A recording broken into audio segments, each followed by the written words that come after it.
जब बात ज्ञान की आती है तो भारत सहित पूरे विश्व में एक विशेष जाति का नाम सबसे पहले लिया जाता है और वो है ब्राह्मण। ब्राह्मण केवल एक जन्म नहीं, एक कर्म है, एक पद नहीं, एक जिम्मेदारी है, एक अधिकार नहीं, एक कर्तव्य है। ब्राह्मण वह है जो सर्वे भवन्तु सुखिनः का मंत्र न केवल बोलता है बल्कि जीता है, जो वसुदेव कुटुंबकम की भावना को हर सांस में महसूस करता है।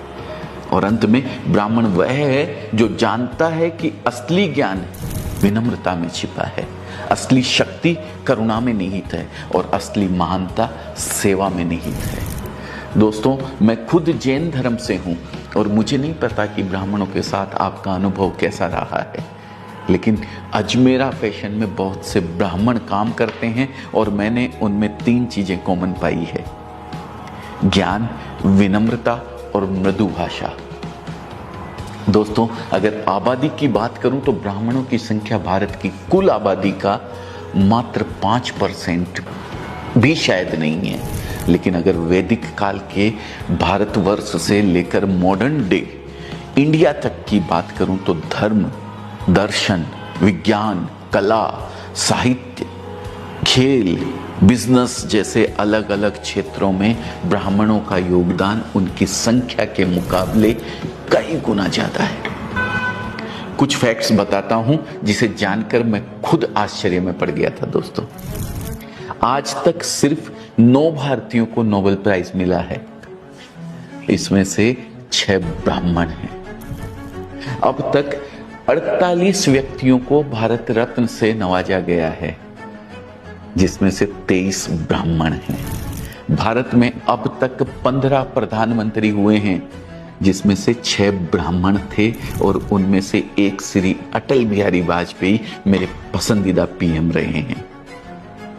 अगर भारत के इतिहास को एक किताब में संजोया जाए तो ऐसा कोई पन्ना नहीं होगा जिस पर ब्राह्मणों ने अपनी छाप ना छोड़ी हो।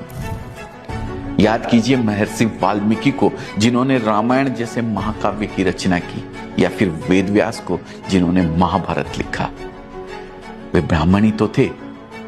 और वो मनोज कुमार का गाना तो आपने सुना ही होगा, जब जीरो दिया मेरे भारत ने, जब जीरो दिया मेरे भारत ने, भारत ने मेरे भारत ने। वो जीरो देने वाला कौन था? आर्यभट्ट, एक ब्राह्मण।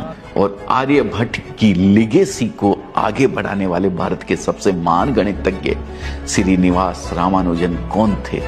एक ब्राह्मण। आयुर्वेद के जनक सुश्रुत कौन थे? एक ब्राह्मण।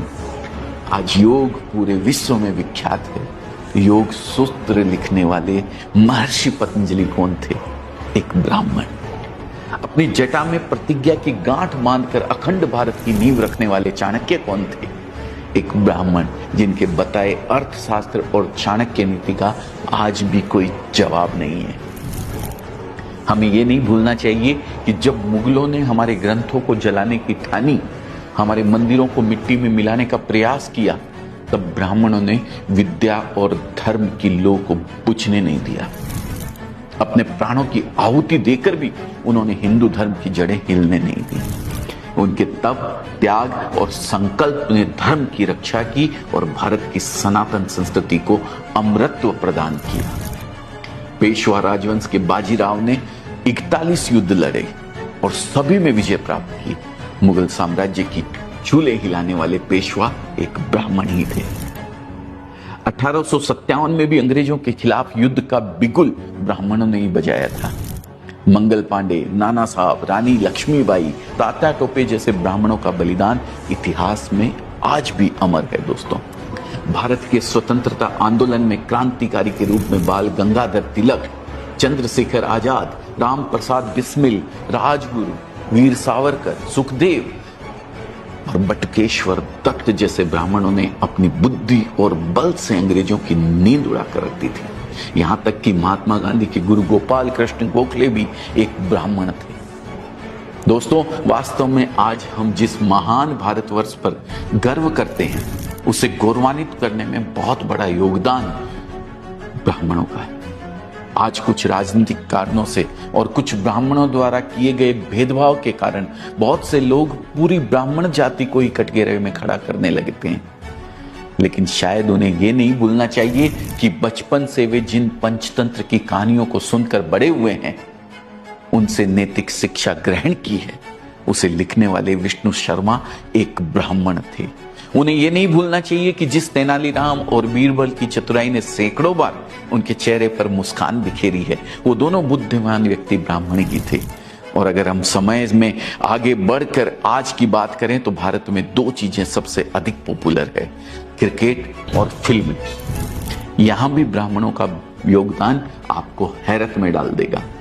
क्रिकेट का भगवान कहे जाने वाले सचिन तेंदुलकर एक ब्राह्मण हैं। फैब फोर के नाम से मशहूर सचिन, राहुल, सौरभ और लक्ष्मण, ये चारों ही ब्राह्मण हैं। भारत के महान गेंदबाज अनिल कुंबले, आर अश्विन, श्रीनाथ ब्राह्मण हैं। मौजूदा कप्तान रोहित शर्मा, हार्दिक पांड्या, ऋषभ पंत ब्राह्मण हैं। क्रिकेट से हट के अगर शतरंज की बात करें तो इसे भारत में प्रसिद्ध करने वाले विश्वनाथन आनंद एक ब्राह्मण है। अब मनोरंजन की दुनिया में भी देख लीजिए, भारत की सबसे महान गायिका लता मंगेशकर ब्राह्मण, करोड़ों भारतीयों के फेवरेट सिंगर किशोर कुमार ब्राह्मण, अजय देवगन, पंकज त्रिपाठी, मनोज वाजपेयी, दीपिका पादुकोण, आलिया भट्ट, ये सभी ब्राह्मण। और हाँ, इन सबसे बढ़कर the father of Indian cinema Dada Saheb Phalke, वो भी एक ब्राह्मण ही थे। आश्चर्य होता है कि सिर्फ 5% से भी कम होने के बावजूद ब्राह्मणों का हर क्षेत्र में योगदान इतना बड़ा कैसे है। बिजनेस की बात करें तो दुनिया की दो सबसे बड़ी कंपनियां माइक्रोसॉफ्ट और गूगल को चलाने वाले सत्य नडेला और सुंदर पिचाई ब्राह्मण हैं दोस्तों। इन्फोसिस फाउंडर नारायण मूर्ति और पेटीएम फाउंडर विजय शेखर शर्मा ब्राह्मण है दोस्तों। अपनी बात करूं तो अजमेरा फैशन से जुड़ने वाले बहुत से व्यापारी, खासकर यूपी और बिहार से बहुत सारे व्यापारी ब्राह्मण हैं। अजमेरा ट्रेंड्स की फ्रेंचाइजी लेने वालों में भी कई ब्राह्मण शामिल है और उनमें से अधिकतर बिजनेस में काफी अच्छा कर रहे हैं। तो सवाल उठता है कि हम ब्राह्मणों से क्या सीख सकते हैं।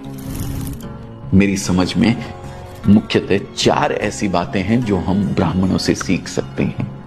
पहली, ज्ञान लो, ज्ञान दो। ब्राह्मण आज इसलिए आगे हैं क्योंकि उन्होंने शुरू से ही ज्ञान की शक्ति को समझा है। आज भी ब्राह्मण परिवारों में पढ़ाई लिखाई पर बहुत अधिक जोर दिया जाता है। और दोस्तों, ज्ञान के बारे में एक बात प्रसिद्ध है, यह बांटने से बढ़ता है। ब्राह्मणों ने ज्ञान अर्जित करके सिर्फ अपने पास नहीं रखा, उसे दूसरों को सिखाया। हमें भी पहले खुद अपनी स्किल्स डेवलप करनी चाहिए और फिर उसे आगे बढ़ाना चाहिए। दूसरी है निष्ठा और ईमानदारी। इतिहास उठाकर देखा जाए तो ब्राह्मण किंग कम किंग मेकर अधिक रहे हैं। गुरु वशिष्ठ हो, गुरु द्रोणाचार्य या चाणक्य, इनके पास कई अवसर थे जब वे सत्ता की बागडोर अपने हाथों में ले सकते थे, लेकिन ये हमेशा धर्म के मार्ग पर चले और राजा और राज्य के प्रति निष्ठा और ईमानदारी दिखाई। तीसरी, देशभक्ति। ब्राह्मणों ने शुरू से ही राष्ट्र और धर्म की रक्षा के लिए अपने प्राणों की बाजी लगाई है, चाहे वह मुगलों का आक्रमण हो या अंग्रेजों का अत्याचार। ब्राह्मणों ने हमेशा अपनी बुद्धि, साहस और बलिदान से देश और धर्म की रक्षा की है। बाजीराव पेशवा से लेकर कैप्टन मनोज पांडे तक ब्राह्मणों ने देश के प्रति सर्वोच्च आहुति दी है। और अंत में एक बात और जो हम ब्राह्मणों से सीख सकते हैं, और वो है परंपरा और संस्कृति का सम्मान। आज जिस सभ्यता और संस्कृति पर भारतवासी गर्व करते हैं, आदिकाल से उसे संजोने, संवारने और जीवित रखने में ब्राह्मणों का बहुत बड़ा योगदान है दोस्तों। हमें भी अपनी संस्कृति और परंपराओं का सम्मान करना चाहिए और उन्हें जीवित रखने का प्रयास करना चाहिए। दोस्तों, अंत में मैं इतना ही कहना चाहूंगा कि ब्राह्मण एक जाति नहीं बल्कि एक विचारधारा है।